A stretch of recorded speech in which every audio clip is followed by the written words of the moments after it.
Hey guys, tonight we stumble into the thick, grimy mists of Victorian London, where coal fogs choke the streets, and the only thing thicker than the smog is the sarcasm you'll need to survive. Picture this. It's the tail end of the 1800s, and you're standing in the middle of Whitechapel. Boots squelching in something you really hope is just mud. Your breath fogs in the cold air, but so does everything else. Welcome to the Great Stink, the fog capital of the world. Visibility? Basically optional. Your chances of making it to bedtime without stepping in horse dung, dodging a pickpocket, or catching a fatal disease? Slightly less than zero. So, before you get comfortable, take a moment to like the video and subscribe. But only if you genuinely enjoy what I do here. And don't forget to drop your location and local time in the comments. I love seeing where you're all tuning in from. Now, dim the lights, maybe turn on a fan for that soft background hum, and let's ease into tonight's journey together. You blink through the fog. It's not misty in a romantic Sherlock Holmes kind of way, it's yellow. Thick as gravy. This isn't natural, this is coal fog. You inhale and your lungs politely ask, why? That bitter, acidic bite in your throat?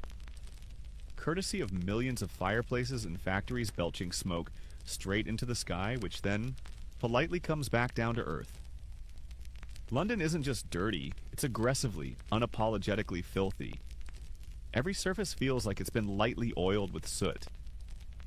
You wipe your sleeve across a window and the window sighs like, May, don't bother.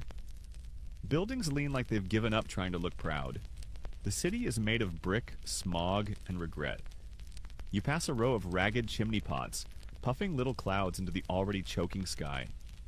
Victorian fog is such a problem that it's got its own nickname. Pea soupers. Not because it's warm and comforting, because it's greenish yellow and clings to your clothes like guilt. Sometimes it gets so thick you literally can't see your hand in front of your face. Imagine losing your way between your front door and your gate and calling it a normal Tuesday.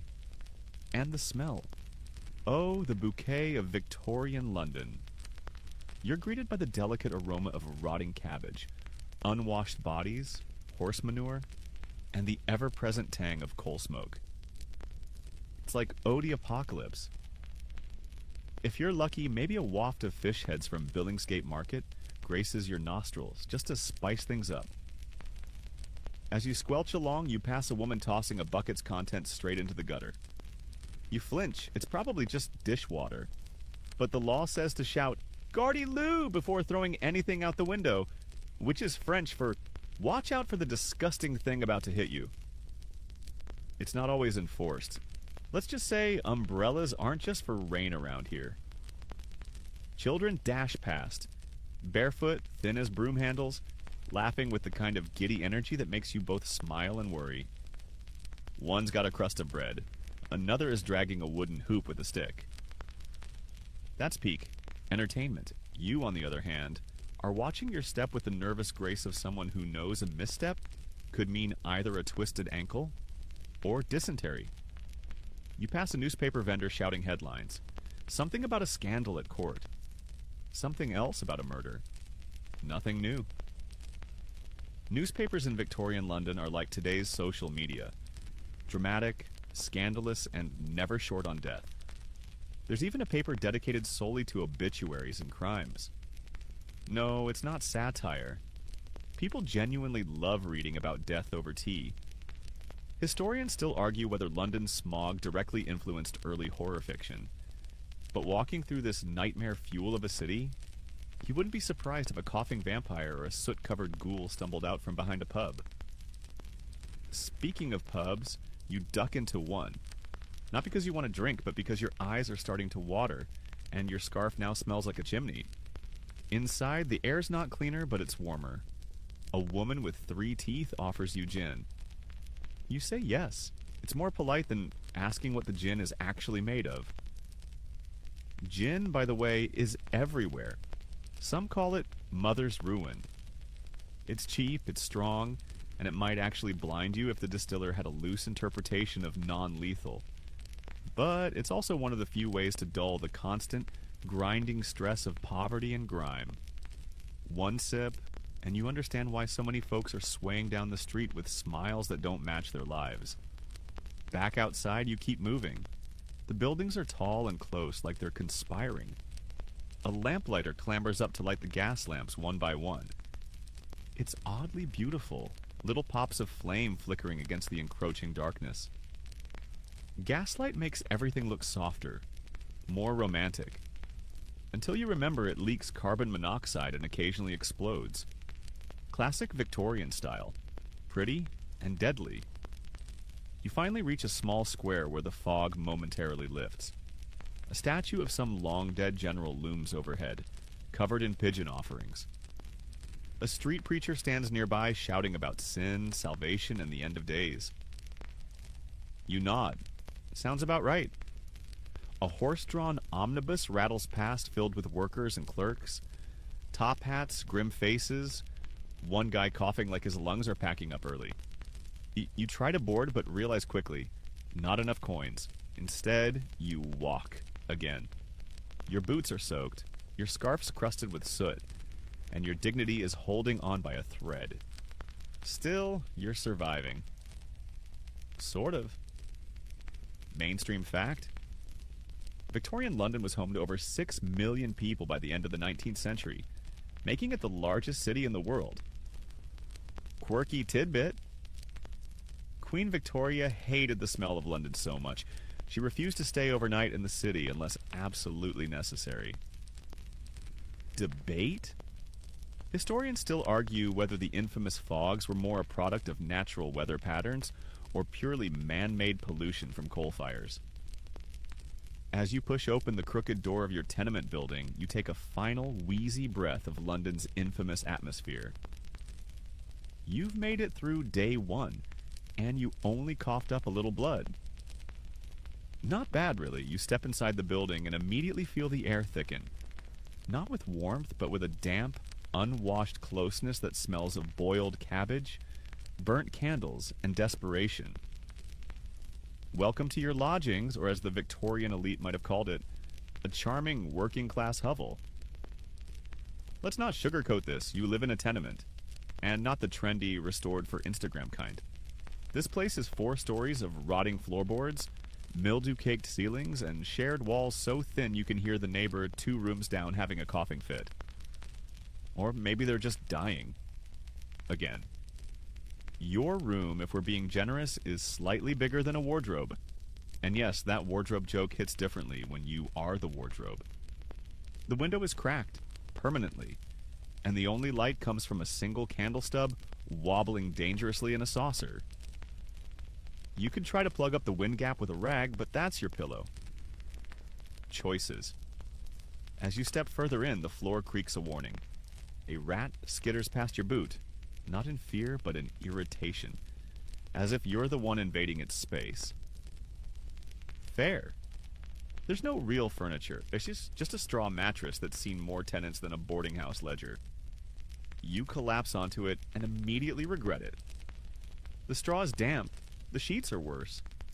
And something just moved underneath. Was it a beetle? A bed bug? Let's go with hope. You try to get comfortable. You do. But then you feel it. The telltale tickle of lice crawling along your scalp. Again, you scratch without dignity.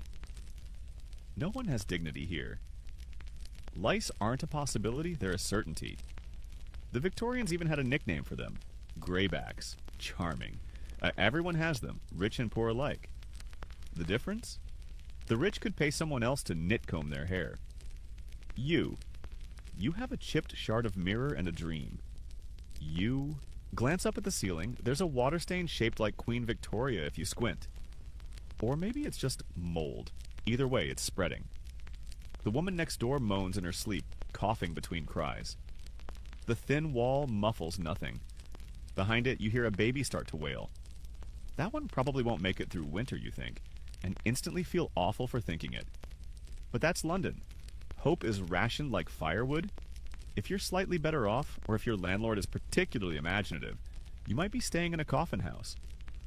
Sounds cozy, right? It's basically what it says on the tin. Wooden boxes, side by side, lined up like sardines. Each bed is a literal wooden crate where you can lie down, knees curled, like you're rehearsing for a future funeral. You get 6 hours before the next poor soul takes your spot. Hope you like spooning strangers. Oh, and don't worry. There's no bedding. You provide your own rag to lie on, and sometimes there's a rope strung across the room, so folks who can't afford the box can lean against it and sleep standing up. Yes, sleeping on a rope. London innovation at its finest. You need rest, but noise is the enemy. Outside, the streets hum with activity. Horses clatter. A nearby drunk sings something about chimney sweeps and broken hearts. And in the hallway, someone's arguing again about stolen bread and who took whose boots. You've heard it before. The boots are always missing. The bread never returns. Mainstream historical fact? In mid-19th century London, it was estimated that over 1/3 of the population lived in slums, with little to no access to clean water or sanitation. Quirky tidbit? Some landlords rented rooms by the quarter hour, perfect for naps, trysts, or strategic weeping. Debate? Historians still argue whether slum living was caused more by population boom or by deliberate urban neglect from wealthier districts. Still, in all this bleakness, there's resilience. Someone sings a lullaby. A woman laughs genuinely through a crack in the wall. You hear a harmonica wheezing out a tune 2 floors down.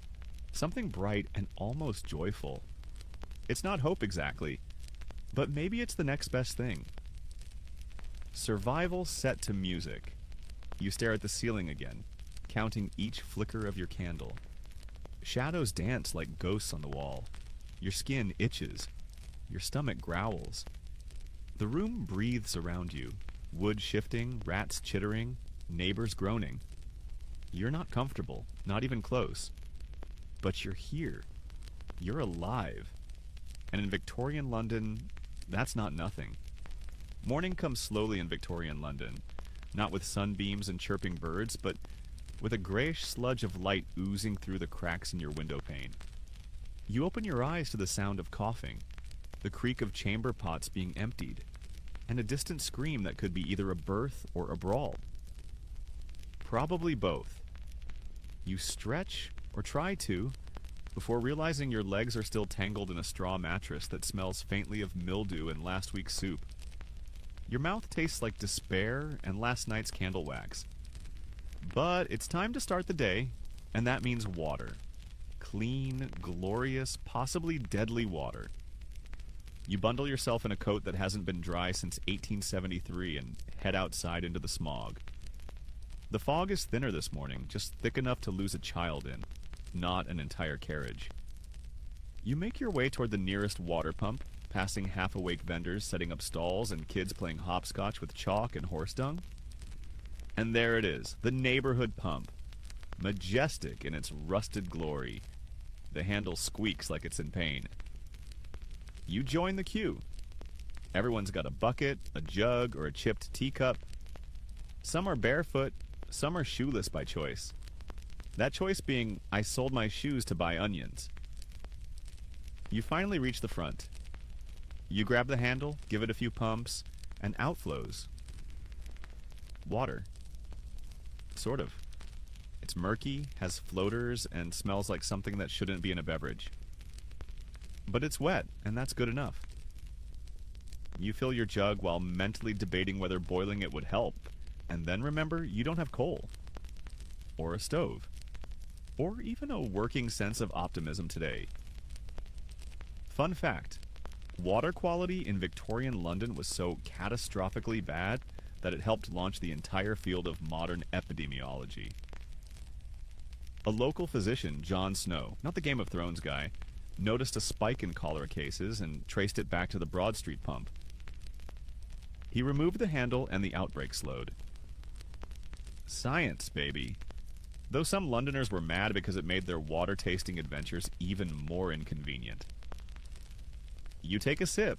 It's tangy, possibly acidic. Your stomach gurgles in protest. But hydration is non-negotiable when your job involves walking 10 miles a day through streets that smell like death in a corset.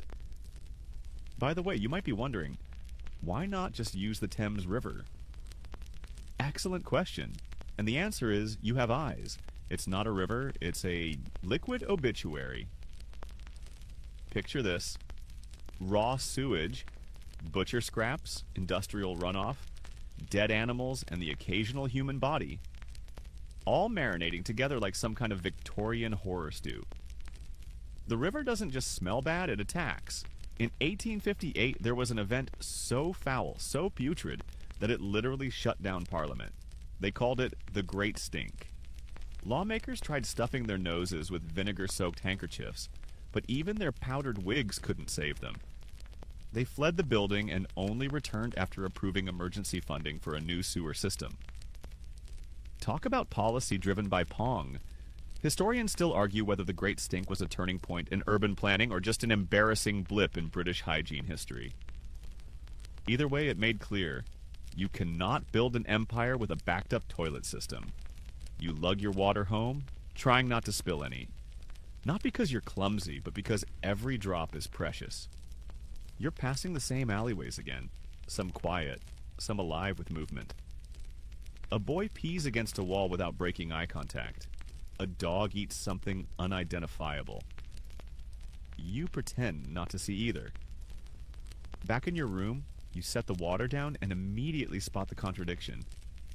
You're meant to drink this water, cook with it, and wash with it. You shrug. Priorities. You dampen a rag and do your best to wash your face. It's cold. It smells faintly metallic, but it's better than nothing. As you pat yourself dry with a curtain scrap, you hear your neighbor hacking again. Tuberculosis? Possibly. A really intense cold? Also possibly. Either way, everyone in your building is auditioning for the Victorian Philharmonic of chest rattles. Coughing is the soundtrack of the city. Let's take a moment to appreciate the toilet situation. There isn't one. Not in your building, anyway. There might be a shared outhouse out back, if you're lucky. If not, it's the street, a bucket, or whatever nook feels most private. Most folks keep a chamber pot under the bed. It's emptied in the morning, tossed into the street with a half-hearted "Gardy-loo!" and the faint hope no one's passing below. Mainstream historical fact? The 19th century overhaul of London's sewer system by engineer Joseph Bazalgette is credited with dramatically improving sanitation and health outcomes.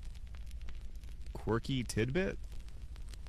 During cholera outbreaks, some Victorians wore herbal masks, carried pomanders, or even stuffed cloves into their nostrils, like spicy little air fresheners for the soul. Debate? Historians still argue whether early sanitation efforts were more about public health or elite anxiety over lower-class odors. Feeling mostly refreshed, or at least less grimy, you sit by the window with your bucket of not-so-fresh water. Outside, the city groans awake.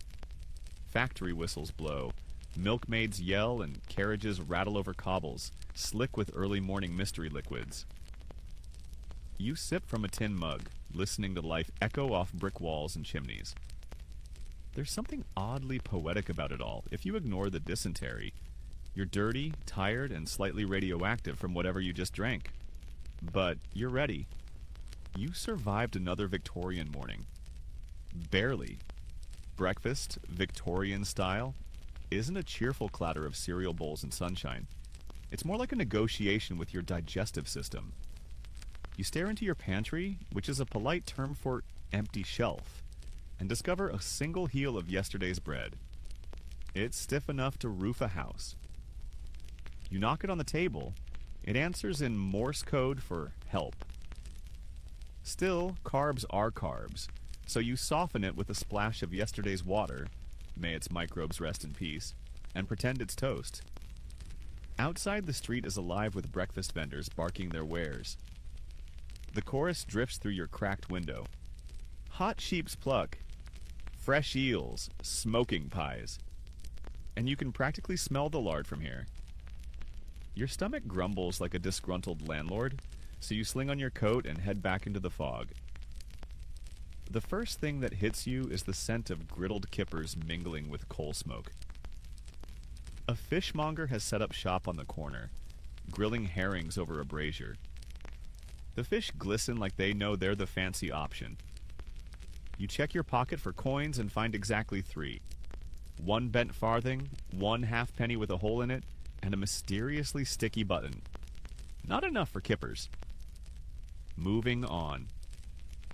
On the next corner stands a coffee stall, though coffee is stretching it.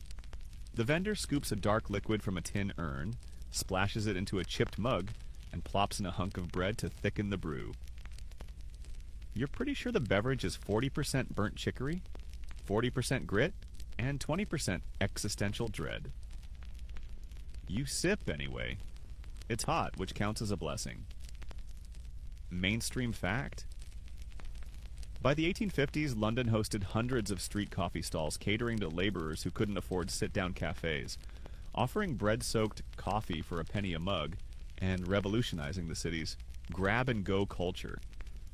The caffeine, or whatever it is, jolts your senses just enough to notice a pie seller trundling past with a wooden tray strapped to his shoulders. He chants eel pies, meat pies, mystery pies. The crusts look golden, the steam enticing, but you remember the rumor that some meat pies contain anything from spoiled beef to, well, the local cat population. You glance around for Mr. Whiskers. Better play it safe. You duck into a grimy alley where a woman named Sally Dripping ladles something called sheep's pluck, a stew of heart, lungs, and diced liver, into tin bowls.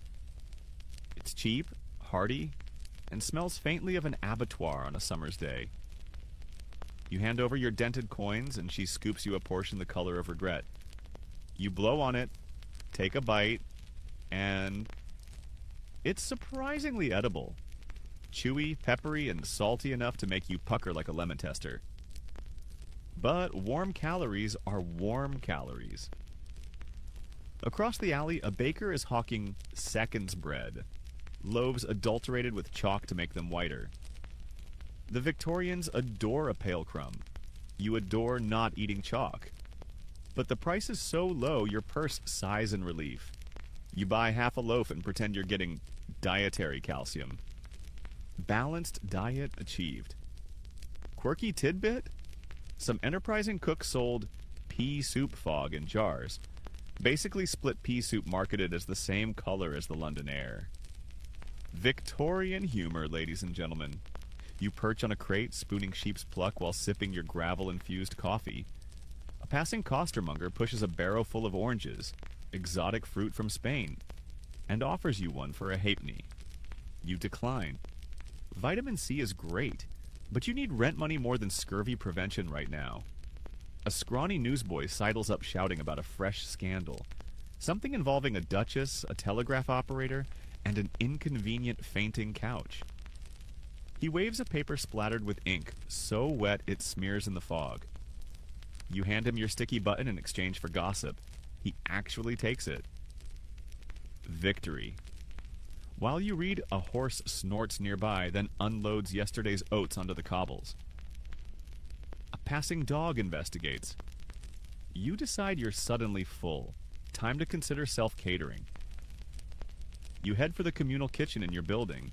Really just a fireplace with a rusted pot.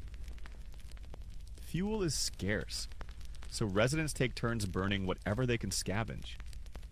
Wood scraps, coal dust, sometimes old shoes. Leather adds a certain smoky bouquet. You add your bread chunk to the pot with water, a pinch of salt borrowed from a neighbor, and if you're feeling fancy, an onion skin for color. Congratulations. Panada, the culinary equivalent of wet cardboard, but it fills the corners. Historians still argue whether the widespread adulteration of Victorian food was a consequence of lax regulation or sheer consumer demand for cheaper fare. Either way, you now possess bread that doubles as chalk paint. You share the panada with Mrs. O'Malley from downstairs. She trades you a sliver of bacon rind she's been saving. Into the pot it goes. Suddenly it tastes almost good? You both laugh at the absurdity. A neighbor pops in with a leftover potato, eyeing your stew like it's haute cuisine. You're basically hosting London's saddest potluck. Humor break number 1. You comment, if Gordon Ramsay ever time traveled here, he'd scream himself straight back to 2025. Mrs. O'Malley wheezes, success. Outside, bells toll 8 o'clock. Factory whistles answer. Breakfast hour is closing and the workday begins. But before you rush off, you pause to savor a rare treat. Treacle. Thick, dark syrup left over from sugar refining. You drizzle a spoonful onto your bread. It oozes like slow lava and tastes of smoky caramel happiness. For 5 glorious seconds, life is sweet. Then the spoon sticks to your teeth and you remember dentistry costs money. Mainstream historical fact number 2. The 1860 Food Adulteration Act was Britain's first attempt to curb the rampant practice of bulking out food with everything from sawdust to red lead, though enforcement lagged for decades. You pack the remaining crumb of chalk bread into a cloth and slip it into your pocket for lunch. Fuel for later, flavor optional. On your way out, you nearly collide with a delivery boy hauling an enormous jug of beer, because low-alcohol small beer is safer than water. You take a swig offered in camaraderie. It's weak, flat, and vaguely sour, but compared to cholera, it's champagne. Humor break number 2. You pat the jug and quip, breakfast of champions, if the champion is Ricketts. The boy snorts so hard beer fizzes from his nose. As you step back onto the street, you pass a posh carriage. Inside, a gentleman in top hat and polished boots sits slicing a kedgeree of rice, fish, and eggs. Extravagant, fragrant, expensive.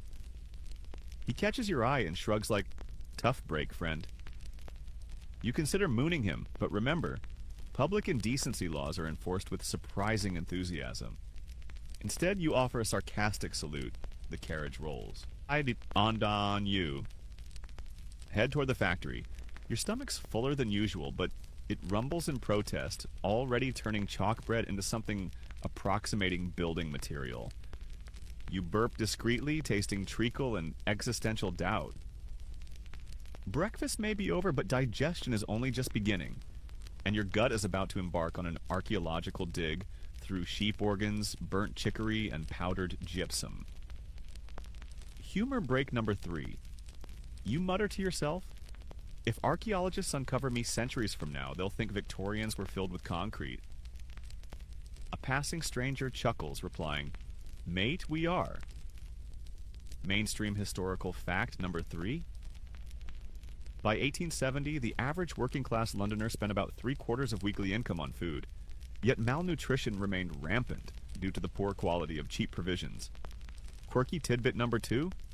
Some taverns served mock turtle soup made from calf's head, flavored with green food coloring so patrons could pretend they were eating exotic turtle. Fancy and frugal. Debate number 2. Historians still argue whether fish and chips originated with Sephardic Jews in the East End or with Belgian immigrants frying potatoes. The only certainty is its rise as the ultimate Victorian takeaway. You tuck that thought away for later. Fried fish sounds heavenly, even if the fish occasionally swims suspiciously close to chemical runoff. For now, you pull your coat tight, step around an early puddle of who knows what, and march toward daybreak's grindstone, fortified by regret, treacle, and just enough caffeine-like substance to keep your eyes open. Breakfast in Victorian London. Objectively grim, occasionally lethal, but undeniably memorable. And hey, you're still breathing. Your liver, kidneys, and probably a tapeworm or two thank you for the feast. The workday begins with a choice, though choice here is a cruel little joke, more like a spin on a misery wheel. Will you dig through the Thames for valuables as a mudlark, risk your lungs in a match factory, or squeeze your body up a chimney as a human broom? There's also the option to hawk flowers or bootlaces, but those only work if you have charm, legs that aren't frostbitten, and something to sell. So what'll it be, champ? Let's say today you're a mudlark. Glamorous title, no? It means you trudge through the sludge and filth of the riverbanks during low tide, searching for anything remotely valuable. Bits of coal, lost buttons, scraps of metal, sometimes bones to sell to glue makers. You arrive at the embankment just as the tide creeps out like a receding hairline. It leaves behind a foul cocktail of sludge, dead rats, and mystery items you really hope are just logs. You roll up your sleeves and get to work, your boots squelching in the thick mud. Every scoop with your trowel brings up a treasure or a disappointment, and most often, it's disappointment. A bent spoon, a half brick, a doll's head that looks like it remembers crimes. You pocket the spoon, toss the brick, and give the doll a respectful nod. She's seen things. As your fingers freeze into clay-covered claws, you spot a rival mudlark, a wiry girl with sharp eyes and faster hands. She gives you a look like, "This riverbank ain't big enough for the both of us," then pockets a rusted comb with the grace of a magician. You sigh. Competition's rough, and the Thames doesn't hand out prizes. Just tetanus. Mainstream fact? Mudlarking was a real job, primarily carried out by children and the elderly well into the 19th century, and many worked barefoot among broken glass and dead animals. By noon, your pockets contain about 3 pence worth of salvage, and probably 2 diseases. You decide to try your luck elsewhere. Let's talk about your friend Jenny. She's just started working in a match factory, which sounds better than it is. Her job? Dipping sticks in a white paste called phosphorus to make matches. After just 2 weeks, her jaw is starting to ache. That's not metaphorical, it's literal. She's developing phossy jaw, a lovely Victorian industrial disease caused by exposure to white phosphorus where your bones rot and your breath smells like death. Jenny still smiles, though, mainly because she hasn't been paid in 3 days and needs to keep her job. The room she works in is always filled with yellowish fumes and laughter that borders on hysteria. When she finishes a bundle of matches, she holds them up like a bouquet, giggling, "For the Queen!"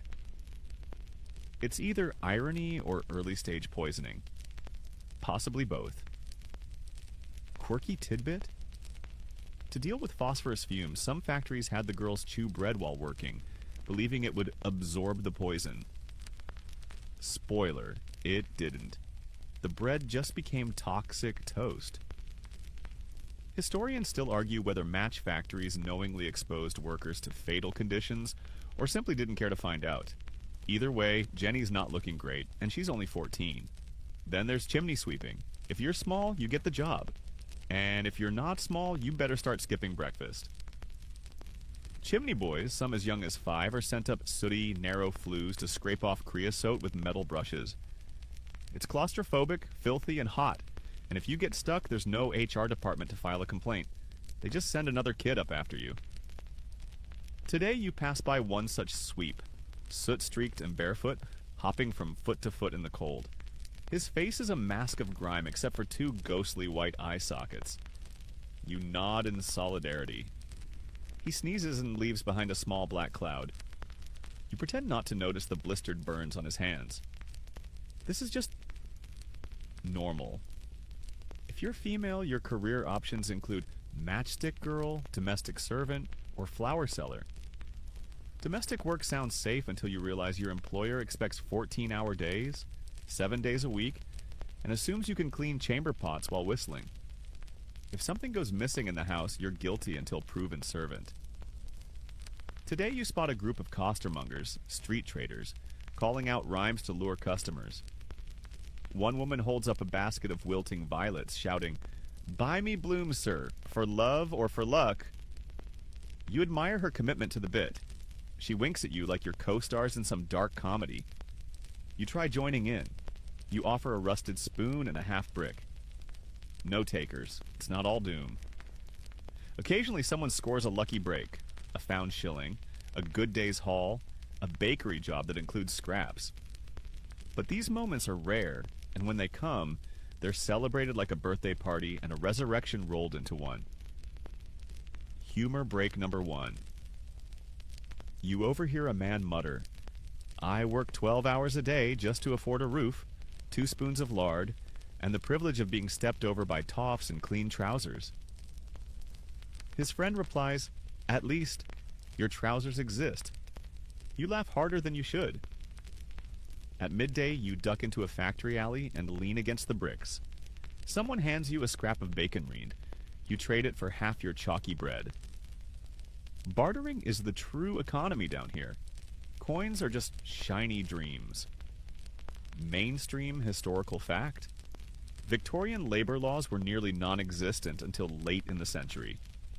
The Factory Acts slowly introduced child labor limits and minimum working hours, but enforcement was patchy at best.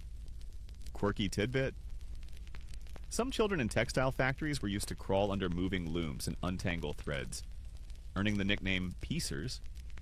And yes, sometimes they lost fingers. Or heads. Debate? Historians still argue whether child labor in Victorian Britain was a result of economic desperation or deeply entrenched societal norms about discipline and work ethic. Humor break number 2. A sign on the factory wall reads, "You don't have to be mad to work here, but it helps." You're not sure whether it's a joke or a warning. You glance at your fingers, cracked, blistered, and stiff. The mud from the river has dried into a second skin. You pick at it like bark, then stop. You'll need it for warmth later. As evening creeps in, you join a queue for the rag and bone man, hoping to sell your haul.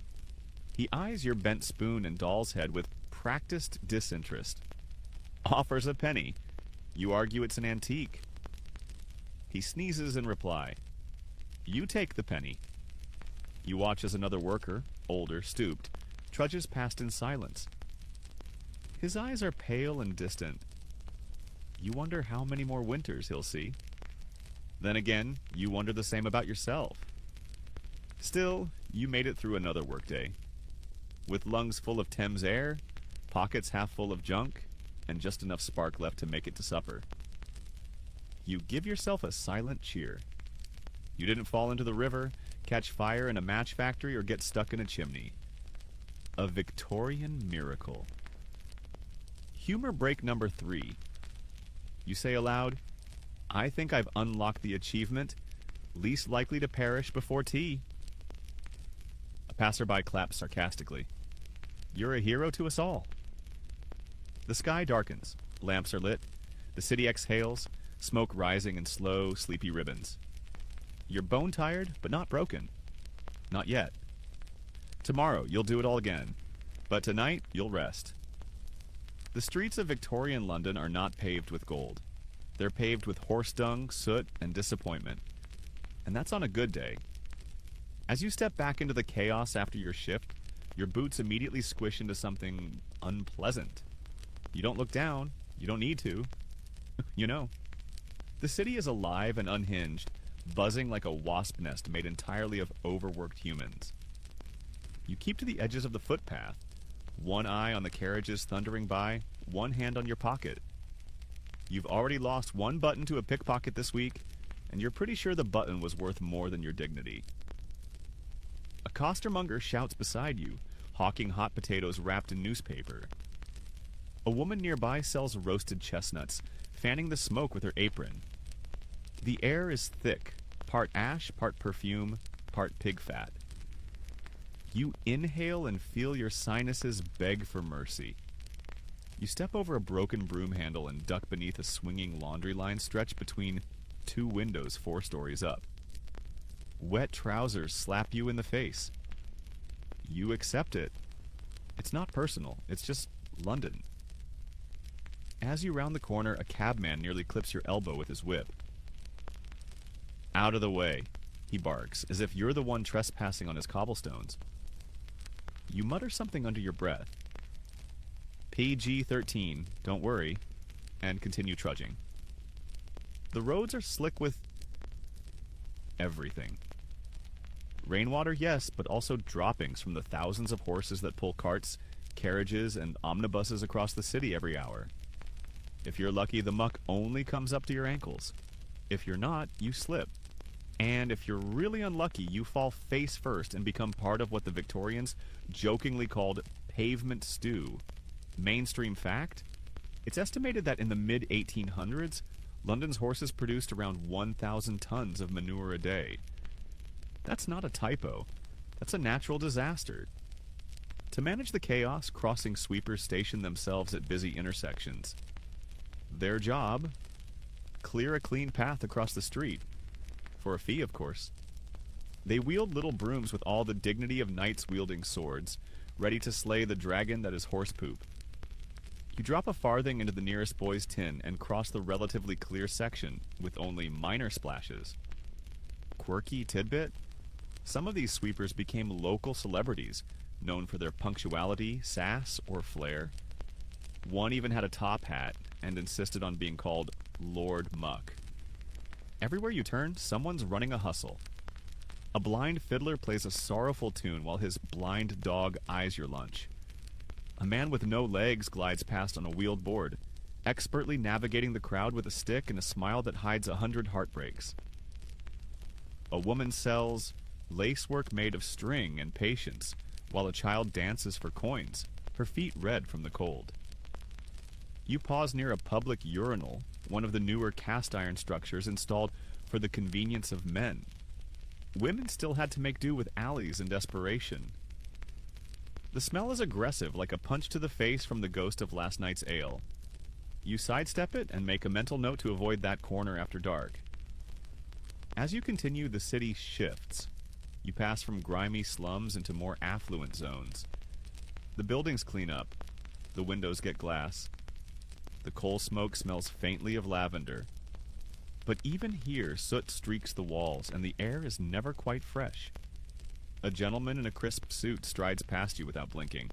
His shoes are polished, his cane decorative, his hat tall enough to block birds. You glance down at your own shoes, scraped, patched, and damp. You'd envy him if you didn't already know he inherited his silver spoon, and has probably never cleaned his own chamber pot. You nod out of habit. He doesn't nod back. Then, without warning, a gang of boys barrels past, shouting and laughing. They're the scuttlers, known for their distinctive scarves and violent tempers. You freeze. One of them shoves you, but you don't shove back. You let it happen. Survival tip: never look a scuttler in the eye, just blend into the bricks. Humor break number 1. A man next to you mutters, "These boys are the future of England?" "We're doomed." You reply, "At least they're not in politics yet." He cackles. You weave through a tangle of alleys, the city tightening around you like a corset. Here, the streets have names like Bleeding Heart Yard and Hanging Sword Alley, leftovers from a time when being subtle was optional. You duck into a courtyard where someone's playing cards, someone's selling onions, and someone's trying to sell you a watch they obviously didn't buy. You shake your head and press on. London's rhythm is loud and relentless. The clatter of hooves, the calls of merchants, the hiss of gas lamps flaring to life. The soot gets in your teeth. Your eyes sting. You rub your sleeves across your face and leave behind a new kind of war paint. Mainstream historical fact? The soot problem in Victorian London was so severe that by the 1870s, some buildings had permanent black crusts made of chemical deposits, requiring special scrapers and brushes to clean. You pause on London Bridge watching the water churn below. The Thames is always moving, always angry. Bits of wood, bottles, dead rats. Once, they say, a full carriage went over the side during fog. No one saw it until hours later. You wonder what secrets still lie below. A pigeon poops on your hat. You sigh, of course. Humor break number 2. You glance at the bird and mutter, "Should have worn my crown today." Might have been more respectful. An old woman nearby snorts tea out her nose. You stop for a moment at sign. Giles to catch your breath. The church bells toll mournfully. A hearse rolls by. Black horses, black curtains, black expressions. Victorian funerals are a whole aesthetic. Mourning is a full-time job here. Black dresses, black gloves, jet jewelry, and enough crying to fill a novel. You give the hearse a respectful nod. Even in death, you still gotta navigate this traffic. By the time you reach your lodging again, your boots are soaked, Your face is a canvas of grime, and your soul feels like it needs ironing. But you made it through the streets. You dodged dung, avoided theft, and weren't mugged by a gang of underfed chimney sweeps. That's a win. Debate? Historians still argue whether the grime of Victorian streets was the result of overwhelming industrial growth or the failure of civic infrastructure to adapt in time. Either way, the result is the same: sludge. You peel off your coat and hang it near the stove, not because it will dry, but because it wants to be near the warmth, too. You pour water over your hands, letting the soot and stink run down the drain, and stare into the cracked mirror. You survived the streets of Victorian London, and that is no small feat. Humor break number 3. You grin and say to your reflection, I deserve a medal. Or at least a hot bath and a pie that didn't start its life as a boot. The mirror doesn't answer, but it doesn't laugh either. So, you call that progress. You're filthy, you're tired, and you might be walking pneumonia in human form, but something's not right. That nagging cough isn't just from soot and sarcasm anymore. Your skin feels clammy. Your joints ache. Time to visit the apothecary, because who needs modern healthcare when you can get medical advice from a man in a wig surrounded by jars labeled powder of batwing and syrup of poppies? You shuffle through the market, head pounding with every footstep. The apothecary's shop is wedged between a fishmonger and a hatter, and it smells exactly like you'd expect a room full of drying herbs, pickled snakes, and fear to smell. Inside, it's dim. The only light comes from dusty windows and candles that flicker like they know too much. The walls are lined with shelves packed with jars, vials, and mysterious boxes. Some are filled with powders, some with oils, and some with things that look suspiciously like human toes. You try not to make eye contact with anything floating in formaldehyde. The apothecary himself appears like a ghost in a waistcoat. Skinny, pallid, with pince-nez glasses perched on the end of his nose, and a voice like molasses poured over gravel. What ails you? He asks, peering at your face like it's a crossword puzzle. You cough. It's not your best performance, but it's got a nice rattle to it. Ah, he nods. A touch of the damp. Possibly catarrh, maybe congestion of the humors. We'll leach it out. Before you can protest, he's already pulling out a small jar with, you guessed it, leeches. Wriggling, slimy, and deeply uninterested in your consent. You backpedal toward a different shelf. Mainstream fact. Victorian medicine was in a strange transitional phase. Part science, part medieval superstition. Leeches, bloodletting, and opiates were still widely used alongside new discoveries like antiseptics and chloroform. Perhaps something gentler, he says, sensing your terror. He hands you a bottle labeled Elixir of Life. Underneath, in tiny print, contains opium, turpentine, gin, and possibly licorice. You take it. You're not proud. One swig and your headache doesn't go away, but it feels like someone turned down the volume on the world. You're light, woozy, and suddenly convinced that maybe you'll live another week. Maybe. You peruse the rest of the shop. There are jars filled with rhubarb root, quicksilver, and powdered mummy. Yes, real mummies, ground into dust. They were imported from Egypt and sold as medicine to treat everything from bruises to broken hearts. Apparently, nothing says wellness like inhaling a 2,000-year-old pharaoh. Quirky tidbit. Some Victorians believed beaver testicles cured hysteria. Not a joke. It was called castoreum, and it was in everything from medicine to perfume. Your cold may not improve, but you'll smell interesting. Historians still argue whether the widespread use of opium and arsenic in everyday remedies was due to ignorance, or simply because, let's face it, they actually kind of worked. Temporarily, anyway. You point to a jar with a fancy gold label, Turlington's Balsam of Life. The apothecary grins and tells you it's a miracle cure for chest complaints, toothaches, melancholy, and unwanted thoughts. You wonder if you can bathe in it. He offers you a sample for a shilling. You consider it, then realize you still owe rent. You settle for something cheaper, a packet of cough lozenges made from treacle and opium, and a little satchel of herbal poultice that smells like wet hay and sadness. He also throws in a bottle of electric nerve drops, which definitely contain more alcohol than science. Humor break number 1. You ask if he has anything for existential dread and mild lice. He thinks for a moment, then offers you gin. As you head for the door, you notice a corner display. Snake oil, advertised as guaranteed to increase vitality and attract admiration. A woman next to you grabs 2. It works, she winks. My third husband swears by it. Or he would if he were still breathing. Outside again, you feel off balance. It's the opium, or the gin, or the realization that half of what you just bought might be more dangerous than the illness itself. But there's comfort in the ritual. For all its flaws, the apothecary provides a sense of doing something. A sense that illness isn't just a punishment from above. It's something you can fight with jars, tinctures, and the occasional pinch of powdered toad.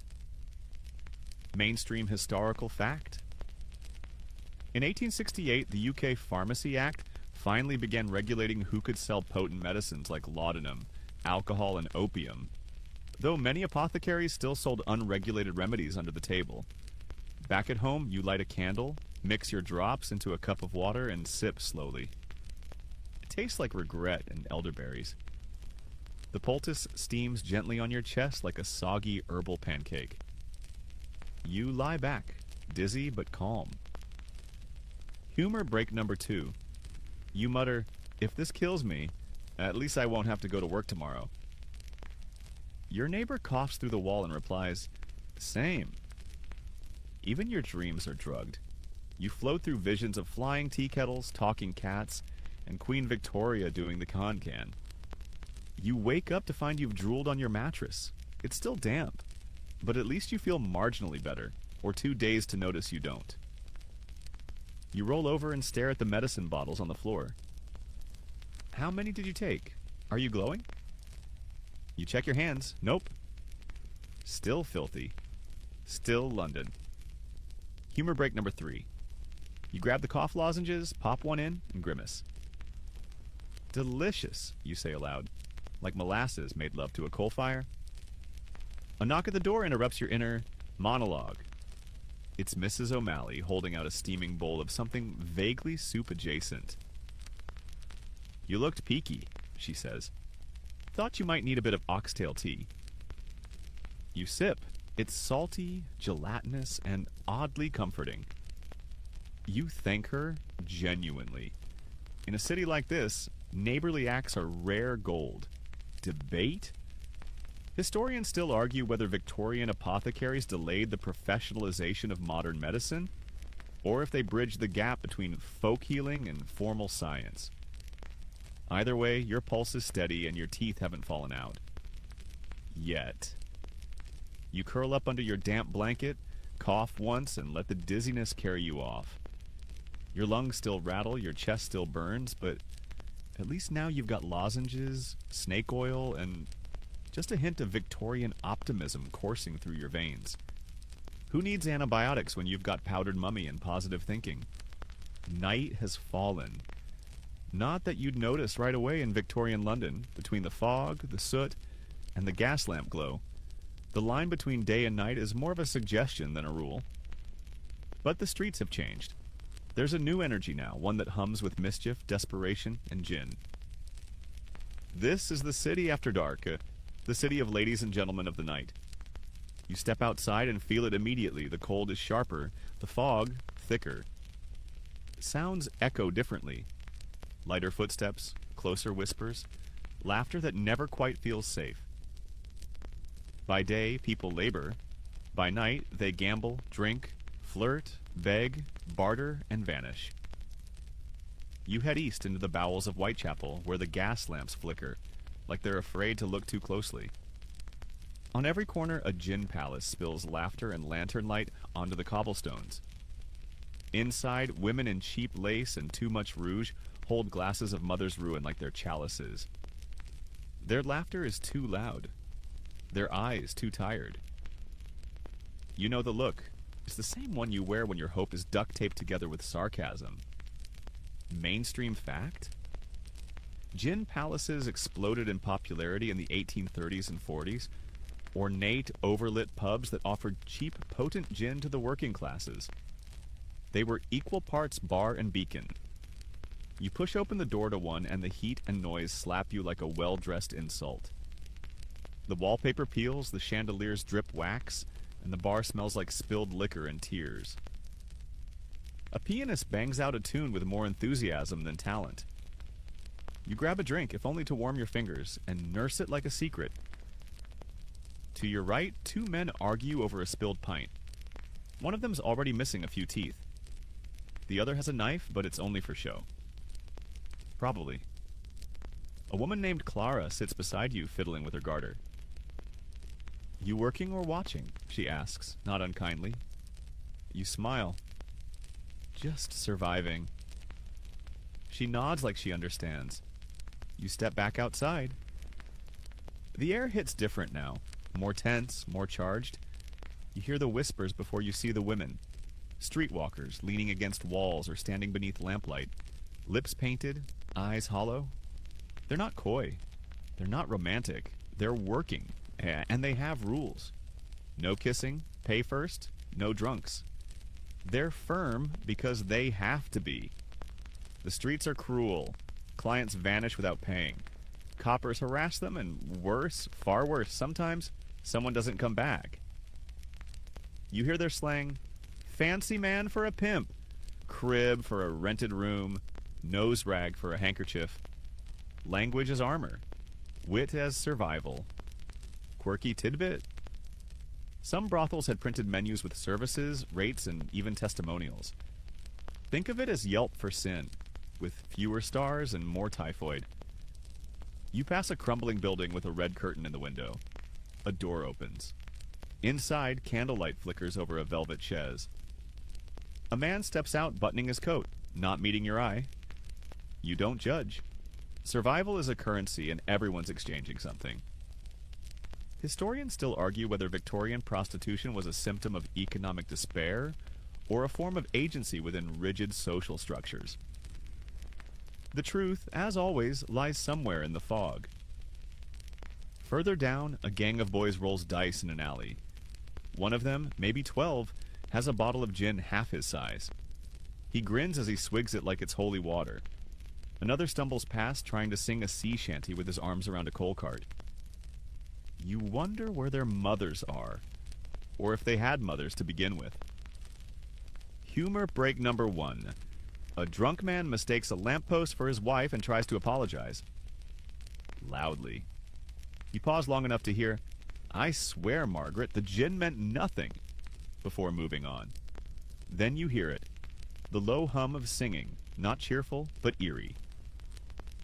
A woman stands alone, her voice haunting, like a lullaby sung to ghosts. She sings of rivers and broken promises. People toss her pennies. You toss one too. Maybe for the song, maybe for the loneliness behind it. You wander toward the doss houses, cheap communal lodging for the desperate. A man offers you a spot on a rope for a penny. You shake your head. You're not that tired yet. Not quite. You duck into a music hall instead, where for tuppence you can see dancing girls, bad comedians, and maybe someone dressed as Napoleon doing bird impressions. The crowd hoots. The beer is warm. You laugh because everyone else does. Then you slip out before they pass the hat around. Humor break number 2. A sign reads, "Please do not feed the performers." Someone has already stuck a herring in the pianist's coat pocket. You pass through Soho, where the nightlife sharpens. Gentlemen with fine coats walk arm in arm with ladies of uncertain status. A man in a feathered hat sells absinthe from a cart. A woman performs tarot readings by candlelight. You catch glimpses of masked faces, secret stairways, and conversations that end in silence. You almost forget it's a city of suffering. Almost. Then you turn a corner and see a girl huddled beneath a stairwell, no older than 10, asleep with her arms around a cold biscuit. And just like that, the glamour peels away. Mainstream historical fact? It's estimated that during the late 1800s, there were over 8,000 registered prostitutes in London, and countless more who went uncounted, especially children forced into the trade by starvation. Quirky tidbit? One of London's most infamous brothels, Crockford's, doubled as a gentleman's club, where MPs, lords, and celebrities gambled, drank, and debated politics between visits to upstairs rooms. Debate? Historians still argue whether the 19th century rescue missions to save prostitutes were genuine reform efforts or just moral grandstanding that did more harm than good. You sit on a stoop, watching the city breathe. Somewhere a cat yowls. Somewhere else a bottle breaks. Laughter fades into coughing. A gas lamp sputters and goes dark. Night doesn't fall in London. It settles like dust, like a judgment. Humor break number 3. A passing drunk hands you a flower, whispers, "For your inner radiance," then falls asleep on his own feet. You consider framing it. Eventually, you rise and head home.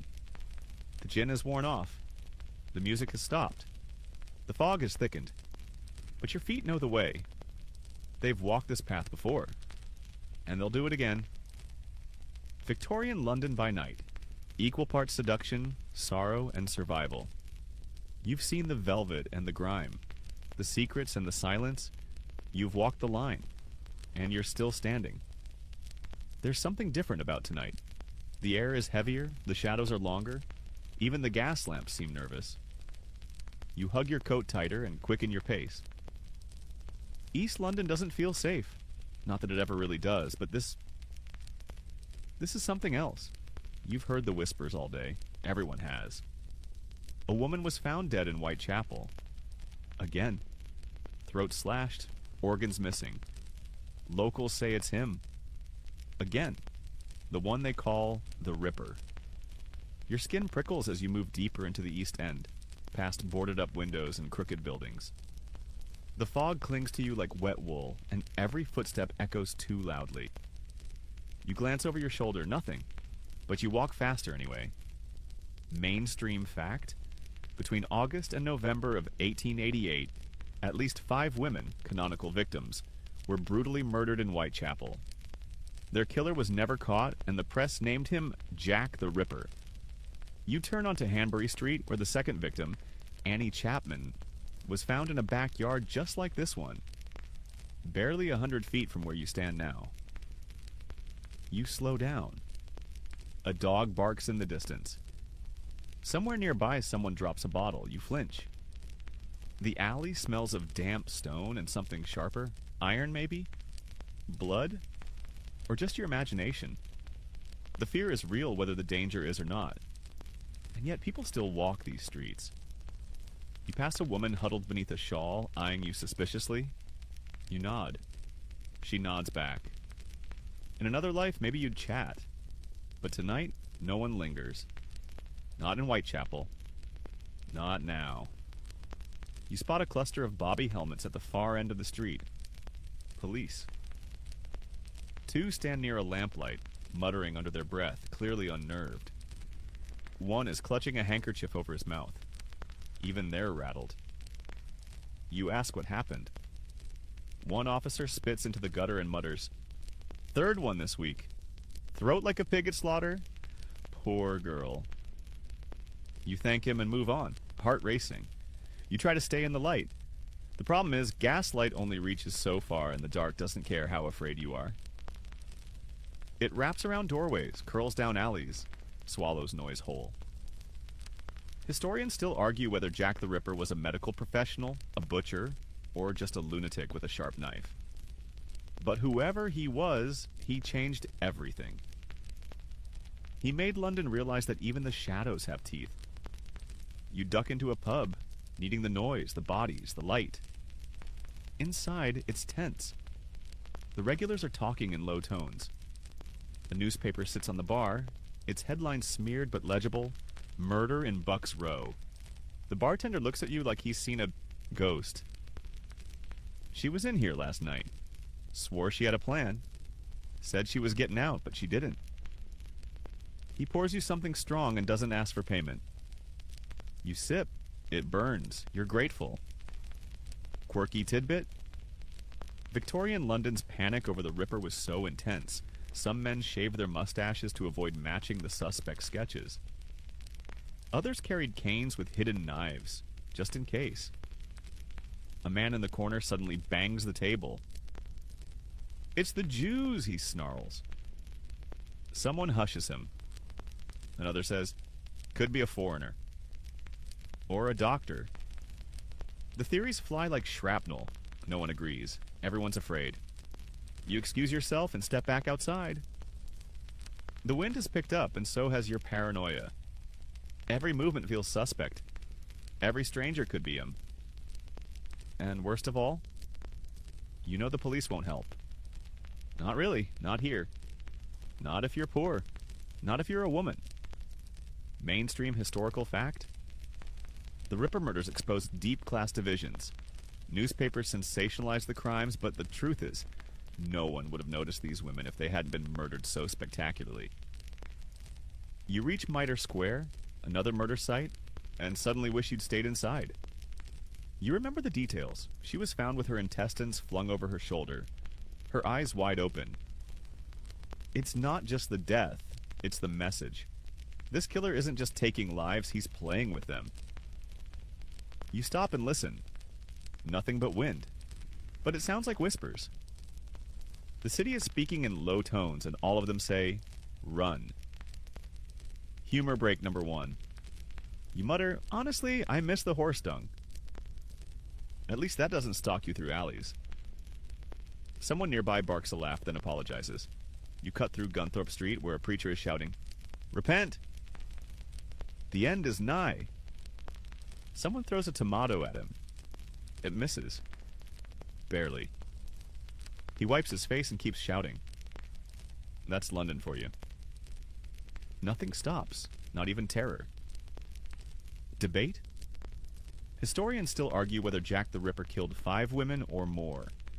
Some say up to 11 murders may be connected, but the evidence is sketchy and the city had no shortage of violent deaths. You pass a chalkboard posted outside a flop house. It lists the names of missing women. 4 new ones today. You stare. You don't recognize any of them. That almost feels worse. At the end of the street, you see a group of women clustered near a corner fire. One is weeping, one is silent, one is making a joke, and everyone pretends to laugh. Because if you don't laugh, you'll break. You join them, just for a moment. You listen. You nod. You share your drink. One woman asked, "You think he'll come again tonight?" You look up at the fog and say, "Maybe he already has." Humor break number 2. Another woman replies, "Well, if he does, I hope he's got good shoes." I'm tired of outrunning amateurs. Eventually, you break away. You head home, every shadow now a suspect, every flicker of light your lifeline. You step through puddles and over gutters and past doorways that reek of gin and secrets. You climb the stairs to your room and slam the door shut behind you, heart hammering. You sit on your mattress, listening. You hear your neighbors cough. You hear a baby cry. You hear someone snore. But no footsteps, no screams, not tonight. Still, you don't sleep easily. Mainstream historical fact? After the Ripper murders, the Whitechapel Vigilance Committee was formed. Local men taking to the streets with clubs, watching for danger because the police were either unwilling or unable to protect them. Humor break number 3. You light your candle and mutter, "If I get murdered, at least make the headline catchy." The flame wavers, like it's thinking about it. You lie down with a knife under your pillow, not because it'll help, but because it's something. Something to hold. Something to grip. Something to believe in. Victorian London has always been dangerous, but now, danger has a face you can't see, a name no one knows, and a darkness that walks beside you. Still, you made it home. For now, you wake late, rattled and sore, and there's a stiffness in your back that says the floor probably tried to murder you in your sleep. Again. The daylight leaking through your cracked window is weak, gray, and somehow feels more like an accusation than a comfort. But you're up, you're alive, and most importantly, you're not headline material in tomorrow's illustrated police news. Small wins. Today, though, you're going underground. No, not the underground with trains. London's first subway opened in 1863, but the East End hasn't exactly been gifted easy access, and anyway, it smells like fire, steam, and nerves. You're going further underground. Beneath the cobblestones into the city's hidden layers, sewers, crypts, catacombs, and rivers that haven't seen the sky in centuries. Because Victorian London isn't just what's above ground. No. London is a layer cake of horrors, and you're about to explore the frosting nobody talks about. You start by heading toward the Thames, past the familiar stench and a row of kids fishing with strings and bent pins. They're not after fish. They're after pins, coins, and bits of rope. But today, you follow a narrow staircase down a side street until the smell gets worse and the walls begin to sweat. And there it is. One of Basilgette's sewers. Not a river, not a stream, but a massive subterranean channel carved to carry away London's shame. It hums. Not with electricity, but with decay. Mainstream fact? In response to the Great Stink of 1858, engineer Joseph Bazalgette designed a vast underground sewer system for London, miles of brick tunnels that still serve the city today. You duck inside. The walls are high, arched, and gleam with damp. Every step echoes. You're alone, hopefully. Rats scurry ahead, their eyes flashing like the world's least charming fairy lights. Water trickles. Something else squishes. You don't ask. The air is thick and muggy, smelling of damp wool, coal smoke, and rotting vegetables. There's movement ahead. You freeze. A man emerges, hunched, carrying a bucket of, let's just say, sludge. He nods. You nod. No questions are asked down here. He's a tosher, one of London's boldest and smelliest scavengers. Tying ropes to their waists, they descend into the sewers to search for dropped coins, jewelry, even scrap metal. It's dangerous, filthy, and occasionally fatal. But the money's real. Quirky tidbit. Toshers often carried oil lamps on their heads and smeared themselves with pig fat to protect from sewer gas explosions. Yes, that was a thing. You follow him a while, but not too closely. His aura is strong. Eventually you split off, down another tunnel, and find something unexpected. A river flowing under the city. This is the River Fleet, once a proud waterway, now half sewer, half legend. It runs beneath Clerkenwell, past prisons and hidden crypts, beneath the feet of politicians who pretend it doesn't exist. The fleet is a ghost of a river, long buried, never gone. Historians still argue whether the fleet was covered due to pollution, shame, or a bureaucratic desire to hide problems rather than fix them. Probably all three. You sit for a moment on a ledge and listen to the trickling water. It's peaceful, in a moldy, sewer-adjacent kind of way. Then something squeaks beside you. A rat. You move. Back above ground, you make your way to Southwark, where the real underground creeps closest to the surface. You're here to see the dead. The crypts beneath London churches aren't just places for bones, they're entire villages of the silent. Beneath St. Bride's, beneath St. Mary's, beneath churches most people pass without a glance. Bones stacked neatly like firewood. Some rooms have rows of skulls. Others are filled with coffins, slowly returning to dust. You light a candle and descend. The air is cold and dry, bone dry, literally. It smells like wax and age. You move slowly. These are not museum exhibits. These are people. Once, anyway. You spot a coffin lid with carved initials. M.E. 1821. You wonder who M.E. was. What she loved. What she feared. Whether she preferred gin or tea. Whether she ever slipped in horse dung on a foggy morning like you. You'll never know. Humor break number 1. You whisper, "Sorry for the visit, M.E. I hope I'm not disturbing your eternal rest." The candle flickers like it's considering a sarcastic reply. You pass an old monk's skeleton propped against a wall. No, seriously, he's upright. Arms crossed like he's waiting for someone. A plaque reads, "Brother Alwyn, Guardian of the Gate." Creepy? Yes. But also impressive posture. Mainstream historical fact. Many crypts and ossuaries under London churches were built to hold thousands of remains, stacked and stored during plagues, wars, and mass burials. Quirky tidbit? In some cases, Victorians hosted dinner parties in crypts because what's more memorable than a candlelit meal surrounded by ancestors?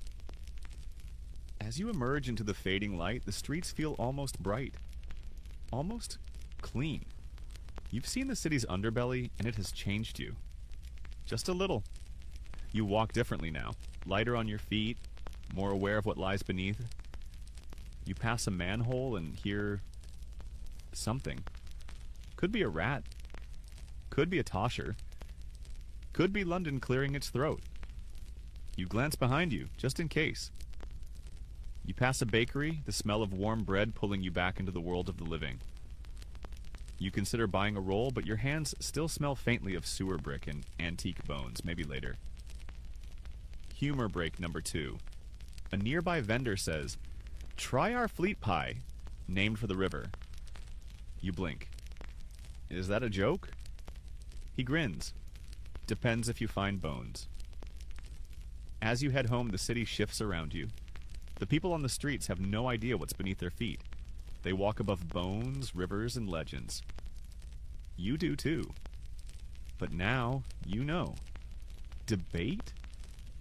Historians still argue whether London's buried rivers should be restored, rerouted, or simply respected as untouchable relics of a city too old to change.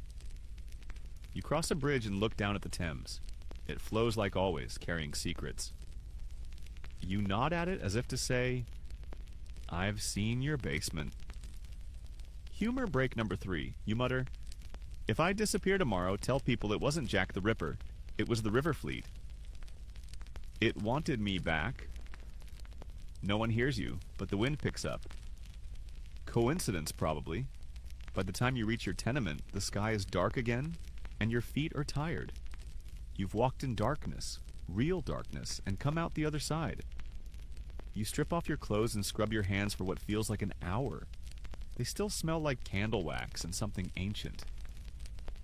You lie down and close your eyes, and the last image you see isn't your room or the city. It's a skull in a crypt, smiling a little like it knows you better than you know yourself. Sleep doesn't come easy after you've made eye contact with a skeleton. Still, morning arrives, as always, damp, gray, and smelling faintly of boiled onions. You shuffle out of bed with the grace of a dropped sack of coal. Your back hurts, your head aches, and your clothes are still drying from yesterday's sewer adventure. But it's a new day, and you've got something important to study now. The fine art of being properly Victorian. Because if you're going to survive Victorian London long term, you'll need more than boots and a sharp eye. You'll need etiquette, mannerisms, a delicate sense of when to cough into your sleeve and when to die quietly. The Victorians love rules. They love being proper, and they love judging you when you get it wrong. You begin your lesson in body language because speaking out loud is risky, especially if you don't have the right accent. Eye contact? Yes, but not too long. Hands? Neatly folded if idle. Touching? Absolutely not, unless it's a handshake, and even then, treat it like you're shaking hands with a skittish squirrel. Mainstream fact? By the mid-19th century, etiquette books were flying off shelves, teaching everyone from upwardly mobile middle-class clerks to newlywed women how to act civilized in public. You visit a small shop with a second-hand etiquette manual. It's 400 pages long. You flip it open. Chapter 1. How to sit without causing a scandal. Chapter 2. How to express joy without smiling too much. Chapter 3. Never touch a cucumber in public. You don't ask. You shut the book. Outside, you try putting your new skills to the test. You stand straighter.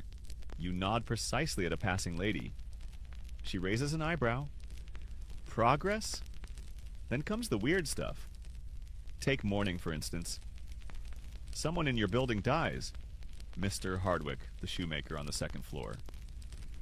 Nice enough man, though you haven't seen him smile since Easter 1879. His widow appears the next day in full mourning dress. Black veil, black gloves, black parasol, black everything. And she'll wear it for at least 2 years. That's the rule. If your husband dies, you commit to sadness like it's a full-time job. You're not allowed to wear colors, not allowed to laugh. You must decline parties. You are, in essence, a fashionable ghost. Quirky tidbit? Mourning fashion was so rigid that entire industries existed to support it. Mourning dressmakers, mourning jewelers, mourning photographers. Grief wasn't private, it was a performance. You offer her your condolences in the stairwell. She thanks you with a curt nod and whispers, "He hated onions." You nod in agreement. That feels like the correct social ritual. Later, you visit a middle-class home as part of a cleaning job. You're there to scrub the floors, but you're also observing. The family doesn't talk during meals. They don't slouch. The daughter speaks only when spoken to, and even then, only in syllables. The son stands when his mother enters the room, then resumes reading a book titled The Moral Education of Inferior Classes. Charming. They invite you to tea. This is not an honor, it's a test. You sit too fast, pick up the wrong spoon, and accidentally touch the sugar tongs with your fingers. Scandalous. You recover by complimenting the wallpaper, which is aggressively floral and designed to look like someone stuffed a garden into a cannon.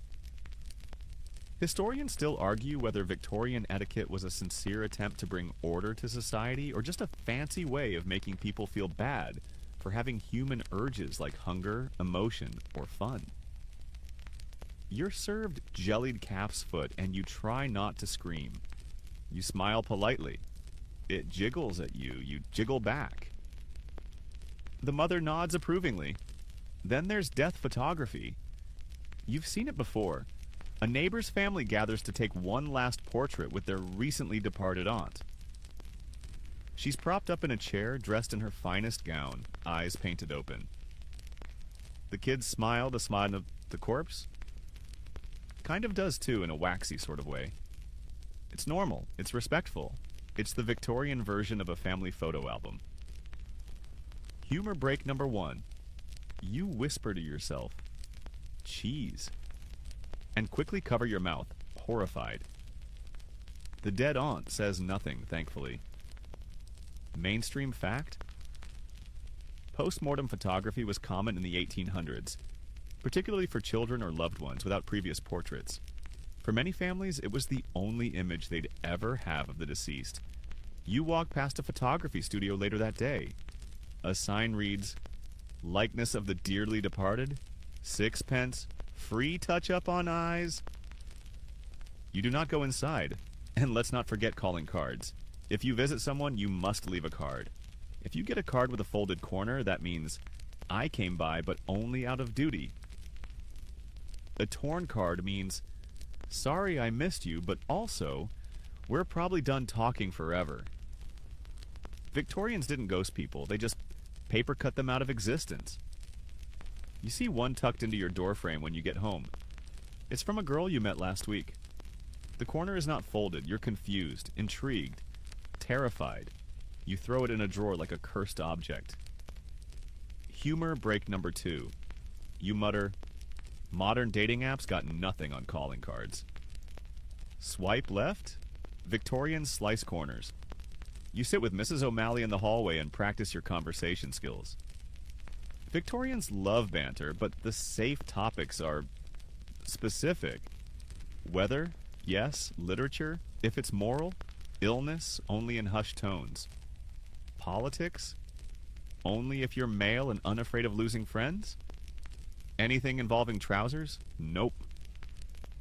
She asks how your day was. You respond, quite satisfactory. The bones were well stacked, and the calf's foot gelatin remained mostly stable. She howls with laughter. You passed the test. Debate? Historians still argue whether Victorian etiquette was a tool of social cohesion or a method of gatekeeping, allowing the upper and middle classes to distinguish themselves from the rough working poor. You look down at your hands, scraped, cracked, marked by chimney soot and river grime, and you realize you can learn the rules, you can mimic the manners, but this world was not built for you. Still, you're in it. You straighten your back. You practice walking with a book on your head. You try to eat soup without slurping and fail spectacularly. Mrs. O'Malley claps. Humor break number 3. You write a fake etiquette rule in your journal. One must always curtsy before scratching lice unless the lice are of noble birth. Victorian life is full of contradictions. Soot and lace, silence and secrets, manners and madness. But the rules, they keep the chaos at bay, or at least give people the illusion that someone, somewhere is in charge. You blow out your candle.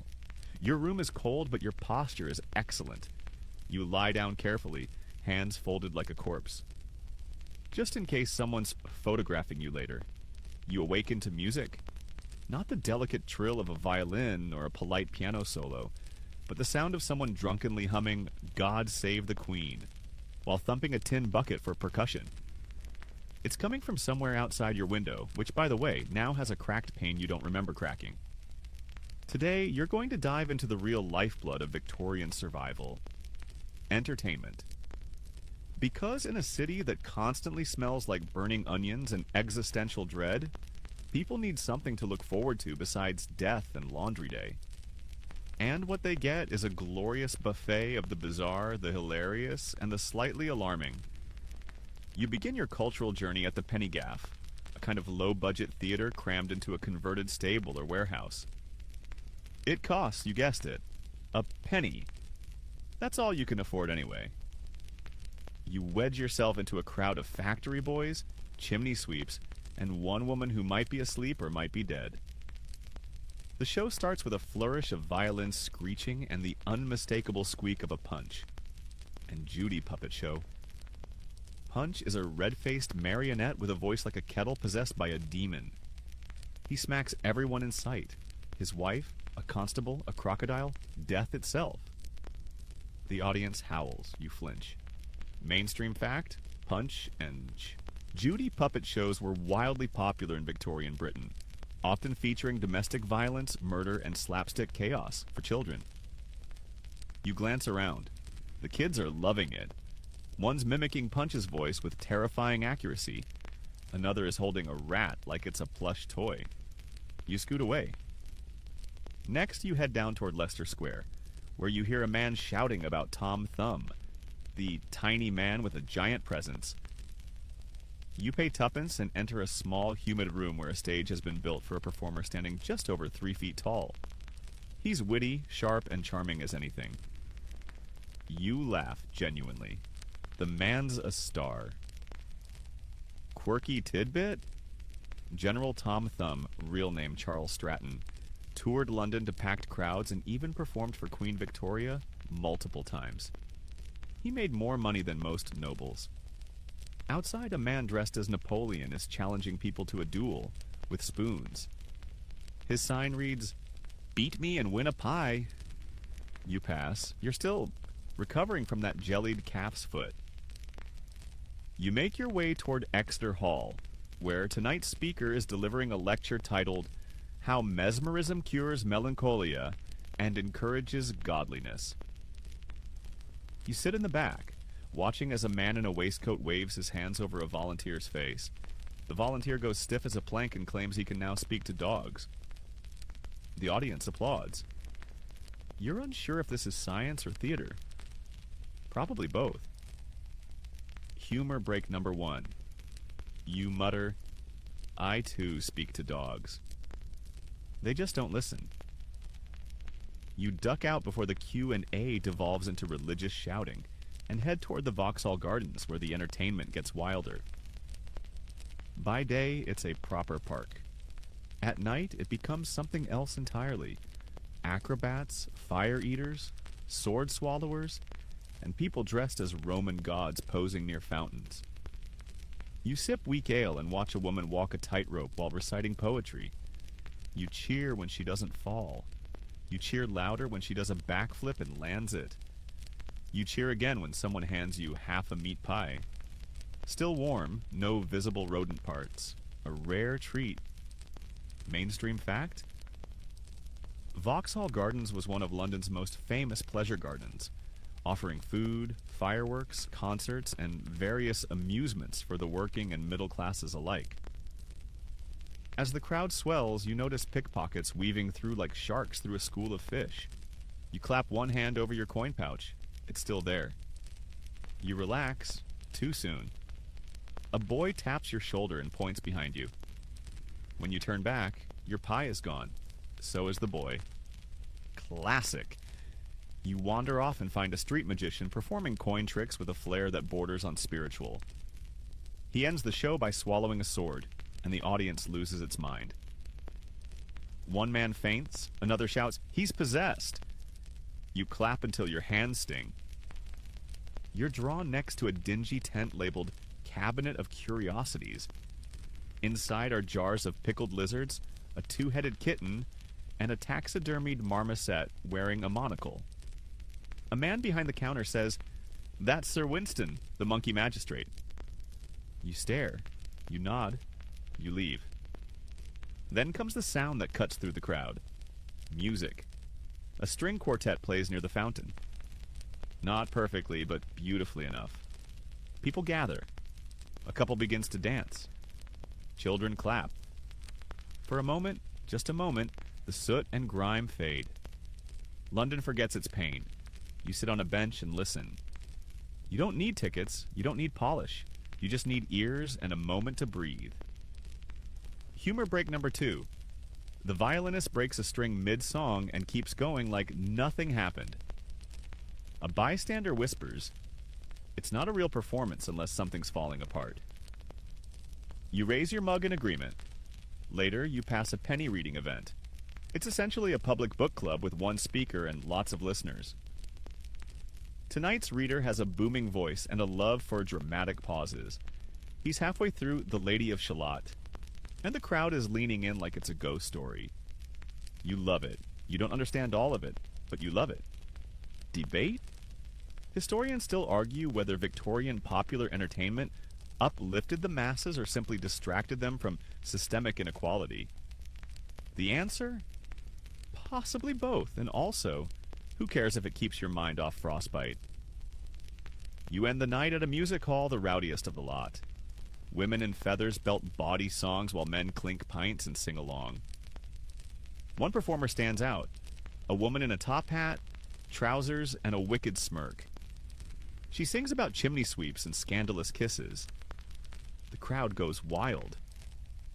Humor break number 3. Someone yells, "I'd marry her." Another replies, "You can't afford her." The room erupts. As you step back into the cool night air, the fog greets you like an old friend. Your ears are ringing, your cheeks are sore from smiling. You haven't eaten properly, your shoes are wet, and someone may have spit beer in your direction. But you feel alive. Because even in a city built on soot and sorrow, the people of Victorian London know how to find light. They create it. On stages, in alleyways, in puppet theaters, and pleasure gardens, and tents filled with impossible things. You grin as you head home, the chorus of drunken singers fading behind you. Entertainment isn't just a distraction here. It's a rebellion. A nightly, joyous middle finger to the gloom. You made no money. You got no sleep. But you laughed. And in this city, that might be the greatest luxury of all. You wake up with a sore throat, a bruised toe, and vague memories of a puppet yelling at death. That's how you know the entertainment was good.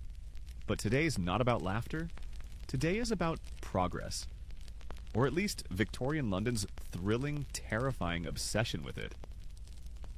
The 19th century is a whirlwind of inventions, experiments, and just enough chaos to make you question whether the whole city is a science fair run by lunatics. Which, let's be honest, it kind of is. You begin your day outside a modest storefront in Soho. The window displays a blinking sign powered by some mysterious crank and spark contraption. Inside, a man is shouting about galvanism, the idea that electricity can reanimate dead flesh. You linger. Mainstream fact? Inspired by the work of Luigi Galvani and later Giovanni Aldini, many Victorian scientists experimented with applying electrical currents to corpses, making muscles twitch and limbs jerk, an eerie precursor to Mary Shelley's Frankenstein. You walk in just as the demonstrator applies electrodes to a recently deceased frog. Its legs kick. The crowd gasps. One lady faints. A solid Victorian tradition. You nod. You've seen worse in the Doss house. He then explains how electricity might soon cure madness, improve digestion, or send messages through the air. The man next to you whispers, "He's mad." You whisper back, "That's why it's working." From there, you head to the Royal Institution, where London's sharpest minds give lectures for the public. Today's talk: the future of the steam engine. You sit in the back next to a clerk eating boiled cabbage from a jar. The speaker gestures to a tabletop model of a train and begins. Steam, pressure, pistons, valves. You're not following most of it, but you nod anyway. The crowd murmurs when he mentions trains might someday travel faster than 50 miles per hour. A woman clutches her pearls. Someone gasps. But the human body could never survive such speed. Quirky tidbit? Early railway critics claimed traveling too fast would suffocate passengers, melt eyeballs, or cause spontaneous madness. None of that happened, but you kind of wish it had, just for the drama. Outside, steam is everywhere. It hisses from rooftops, whistles from carts, and powers machines that clang, grind, and belch black smoke. The city's lungs are mechanical now, and they breathe progress whether you like it or not. You wander into a small workshop in Clerkenwell. Inside, a young man demonstrates something he calls the pneumatic message tube, a system of vacuum-powered cylinders that can shoot letters from one part of the city to another in minutes. You watch as he loads a note and releases it with a whoosh. He grins. The future, mate. You nod. As long as it doesn't come back with a rat in it. Historians still argue whether Victorian innovation was driven more by genuine curiosity, colonial ambition, or the sheer panic of not wanting to die poor. Spoiler, all three. Next up, a visit to a photography studio. You've seen the dead-eyed stares and rigid poses before, but today, the photographer is excited. "We've reduced exposure time to under a minute," he says proudly. "Soon, portraits will only take seconds." You nod supportively. He offers to take yours. You accept, assuming a pose you hope says, "I am dignified and not ill with something contagious." Flash, smoke, cough. He shows you the plate. You look haunted. Perfect. Mainstream fact? The daguerreotype revolutionized personal documentation in the 1840s and 50s. Before that, unless you were rich enough to be painted, no one remembered your face. Now, even chimney sweeps could afford a photo, assuming they stood still and didn't blink for 90 seconds. Later, you find yourself in a shop selling home science kits, compasses, chemistry sets, microscopes. One box includes instructions to grow your own crystals. Another claims to detect spirits using magnetic fluid and copper rods. You ask how it works. The shopkeeper winks. Trade secret. You leave with a jar of phosphorescent powder that promises to make your wallpaper glow. You're pretty sure it's just uranium and hope it won't kill you faster than the sewer mold. Humor break number 1. A boy outside is trying to sell invisible ink made of lemon juice. You buy a bottle. The label reads, "Also works as furniture polish and toothache remedy." versatile. You visit the Great Exhibition in your imagination. It's long gone now, dismantled in 1851, but everyone still talks about it. Held in the Crystal Palace, it showcased the best of Britain's industrial glory. Steam engines, telegraphs, textile machines, and artificial limbs with more joints than your own knees. Quirky tidbit?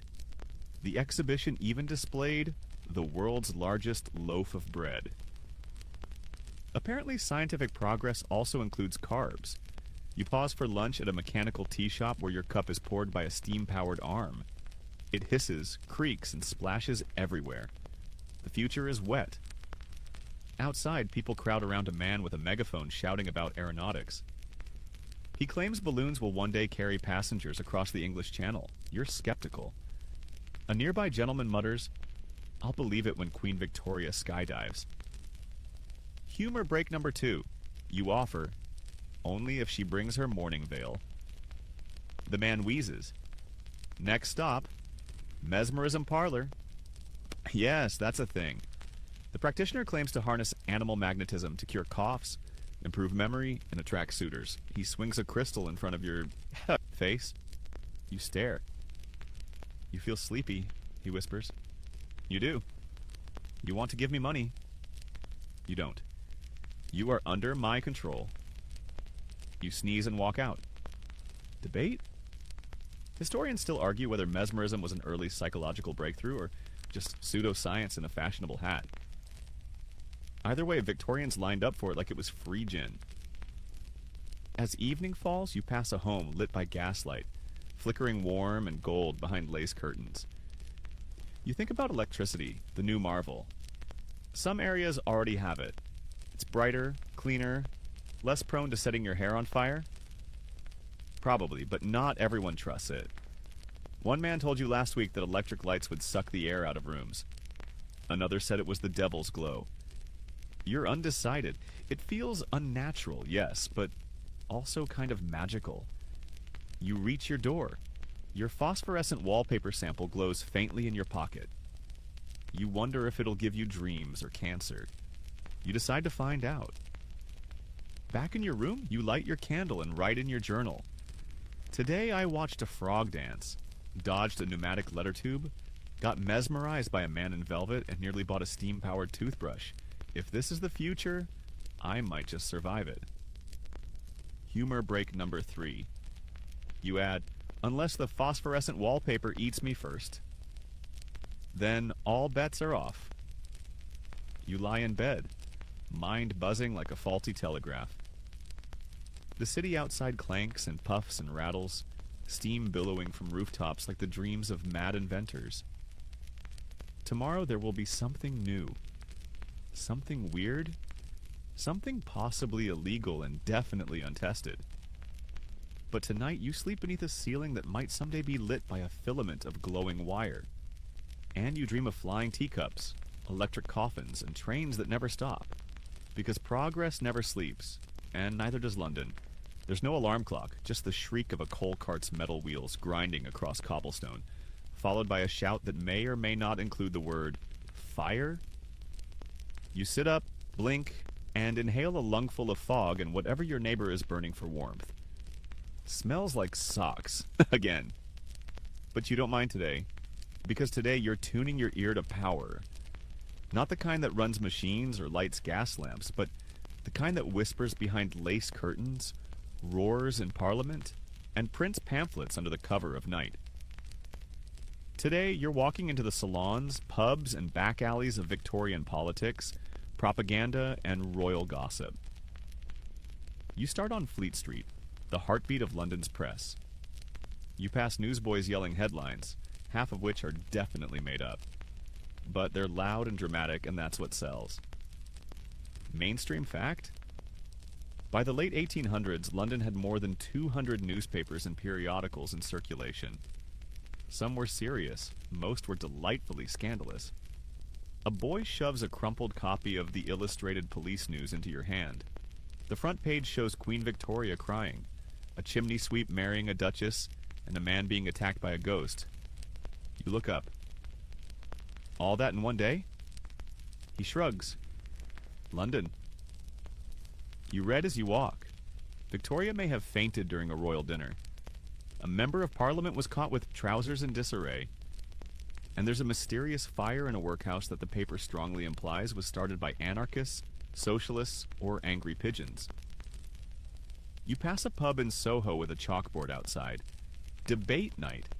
Topic: should women vote or stay quiet and make soup? You sigh. Time to dive in. Inside, it's warm and crowded. A man in a vest is pounding the bar, shouting about universal suffrage, while a woman with soot on her hands quotes Mary Wollstonecraft and tells him to shut up. You love her immediately. You sit beside a young radical reading a hand-printed pamphlet titled The Working Man's Curse. He offers you one. Inside are passionate essays about wages, strikes, child labor, and the price of beef. At the bottom, published by the East End Reform League. Donations welcome. Historians still argue whether Victorian labor movements were powered more by economic desperation or genuine political ideology. But either way, the city was simmering. You leave the pub just as someone throws a turnip. Not at you, at the man yelling about soup. He deserves it. Next stop, Hyde Park's Speaker's Corner, where anyone with lungs and opinions can hold court. Today, a mustached man is shouting about abolishing the monarchy, while a barefoot woman yells back that Victoria saved her dog from drowning. You suspect both stories are exaggerated. Quirky tidbit? Queen Victoria actually loved dogs, especially her spaniel, Dash, who had a marble statue with a poem written by the Queen herself. Probably didn't rescue any from drowning, though. Then you hear it. She's not even really mourning Albert anymore. Ah, yes, royal gossip. You move closer. Mainstream fact? After Prince Albert's death in 1861, Queen Victoria wore black for the rest of her life and withdrew from Publix duties for years, prompting criticism and conspiracy theories from every corner. The woman speaking now insists that Victoria is secretly meeting a Scottish servant named John Brown.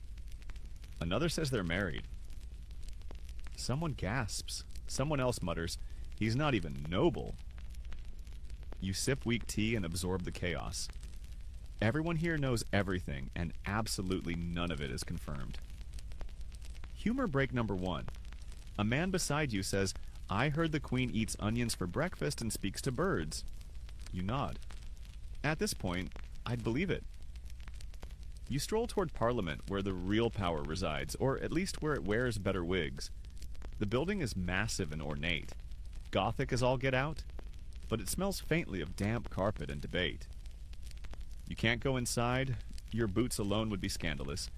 But you linger near a group of men discussing the Poor Law amendments. One argues it's helping the destitute. The other snarls, "It's just a nicer way to starve us slowly." Mainstream fact? The 1834 Poor Law Amendment Act made life in workhouses intentionally unpleasant, based on the idea that welfare should deter all but the most desperate. Spoiler, it worked. Too well. You pass by a man painting political cartoons in the street. His drawing shows a bloated nobleman eating coins while children pick through trash. Above it, Parliament's dinner. A copper walks by, glances, and keeps walking. You realize free speech is tolerated, but only just. Push too far and you get arrested, or worse, forgotten. Back in the East End, you pass a hidden print shop. Inside, 2 women are running a radical press. One is setting type for a piece on factory conditions. The other is printing leaflets titled, "Votes for Women?" Yes, please, they wink at you. You ask what happens if they're caught. The answer? We reprint it somewhere else. Humor break number 2. You suggest a headline. London's still terrible, but now slightly woke. They cackle. One hands you a flyer. As evening falls, you wander into a chapel. Tonight's sermon is about temperance, and the preacher is delivering a fiery speech against gin, dance halls, and women wearing trousers. He sounds deeply afraid of joy. People cheer, others roll their eyes. Outside, someone hands you a pamphlet titled 10 Ways Gin is Ruining Your Soul. You tuck it into your coat next to a bottle of gin. Debate? Historians still argue whether Victorian reformers genuinely wanted to help the poor or just control them more efficiently. The truth? It's complicated, like everything else in this city. Humor break number 3. You read one more newspaper headline. Cholera outbreak linked to improper hat etiquette. You don't even blink anymore. As the fog rolls in, you sit on the edge of the Thames, watching the lights flicker across the water. The city hums with arguments and sermons, poetry and protest. There's power here, not just in the palaces and parliament, but in the press, in the pubs, in the people. Change is slow, yes, but it's crawling through the cobblestones just under the grime. You finish your tea and crumple the pamphlet in your pocket. Not because you don't care, because you're tired, but you'll keep it. Tomorrow maybe you'll march, or maybe you'll write something of your own. The cold tonight is different. Not the sharp slap of early morning frost, not the damp chill of midday fog, but something heavier, thicker. The kind of cold that seeps into your ribs and whispers, "You're not getting warm again, friend." You tighten your coat and press on. The streets are mostly empty now.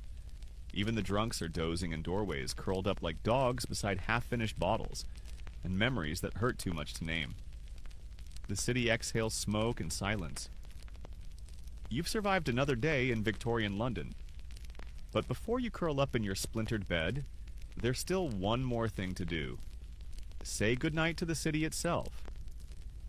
You begin in the heart of the East End, where most people live too many to a room and too few to a bed.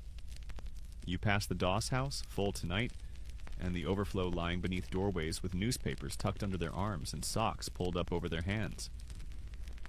You see a boy trying to sleep upright, leaning on a boot that isn't his. You drop your last farthing in his tin and keep walking. Mainstream fact? In Victorian London, hundreds of thousands of people lived in slums without reliable food, shelter, or heat. Entire families slept in one room, and 4-penny coffins, wooden boxes in lodging houses, were a common alternative to the street. The lamplighters are finishing their rounds, and one pauses to relight a sputtering flame. He hums to himself, swinging his pole with the grace of someone who's done this 1,000 times. He nods at you. You nod back. In this city, small kindnesses feel like miracles. The fog rolls low and slow now, blanketing the street in a yellow hush. A woman walks by with a bundle of firewood. A cat follows, tail high like a question mark. Somewhere, a baby cries. Somewhere else, someone sings. You pass the bakery, closed now, but the scent of burnt crust still lingers. The butcher's window is dark, and the pub has quieted. Only the sound of one man coughing out a song remains. It's haunting. It's lovely. You stop and listen. Then you see them, the last embers of a hearth through a tenement window. The room inside is no bigger than a cupboard. A family of 5 huddles around the fire, their shadows flickering on the cracked walls. A girl reads aloud from a borrowed book. Her voice is soft, but steady. It fills the space like warmth. You smile. Not because it's happy, but because it's human. In this brutal, freezing city, humanity still flickers like a stubborn candle. Quirky tidbit? Victorian families often burned anything flammable to survive the cold, including old shoes, furniture legs, and even dried-up cow dung imported for fuel. Resourceful? Yes. Smelly? Also yes. You head home, feet dragging. You're bone-tired now, but the city is still murmuring. Pigeons rustle on rooftops. Chimneys sigh. Distant hooves clatter over cobbles. Historians still argue whether London in this era was more remarkable for its grandeur or its grit. But for you, the answer's easy. It's both. It's the clash of opulence and rot. Royalty and rats. The Queen's carriages and the barefoot boys running alongside them. You stop at your stoop, glance up at the stars, well, where the stars should be, and sigh. You're not royalty. You're not a reformer, a scholar, or a poet, but you're here. You're part of it, and that means something. Humor break number 1. You whisper, "Tomorrow I'll rise early, clean my boots, and start fresh." Then laugh. You've never risen early in your life. You climb the stairs. Each step groans like it's offended by your presence. Your neighbor's door is cracked open. She snores like a trumpet in distress. You smile, tiptoe past, and let yourself in. Your room is quiet, cold. The mattress is still damp, but it's yours. You hang your coat by the fireless hearth and light your last candle. You stare into the flickering flame. It dances like the city, stubborn, unsteady, still burning. You curl up beneath your blanket, more holes than wool, and pull it to your chin. The silence settles, and slowly London fades. Humor break number 2. You whisper, "Good night, sewage." "Good night, soot." "Good night to the rat that lives in my boot." Wind rattles the window. You smile. Mainstream fact? By the end of the 19th century, London's slums were slowly being replaced by planned housing, public baths, and early welfare programs, though it would take decades for real change to reach everyone. You let that hope carry you into sleep. And now, the candle flickers lower now, its light soft and tired. The shadows in your little room stretch and sigh, curling into the corners like sleeping cats. The sounds outside, boots on cobblestones, the creak of wagon wheels, distant coughing, have faded to gentle murmurs, the heartbeat of a city that never fully sleeps. You shift beneath your blanket, the scratch of the fabric familiar now, almost comforting. The air is cold, but not unkind. It wraps around you like old wool, heavy but familiar, as if even the chill has learned to live with you. Your mind drifts backward, over fog-drenched streets, rattling carriages, gas lamps, and alleyways. You walked them all. You saw the grandeur and the grit, the splendor of the Queen's world and the sorrow of the mudlarks. You breathed the same air, heard the same bells, carried the same hunger. And through it all, you endured. That's what London teaches. Not comfort, not glamour, but endurance. The slow, quiet strength of simply waking up and facing the soot again. Your eyes grow heavier. The candle gutters, then stills. Outside the city hums on, soft now, distant. The fog returns, thick and sleepy. It wraps the rooftops, tucks in the chimneys, hushes the night. Breathe in. Exhale slow. You're warm enough. You're safe enough. Let the streets fade. Let the footsteps fall away. Let the gaslight dim. This city will still be here in the morning. But for now, you can rest. Sweet dreams.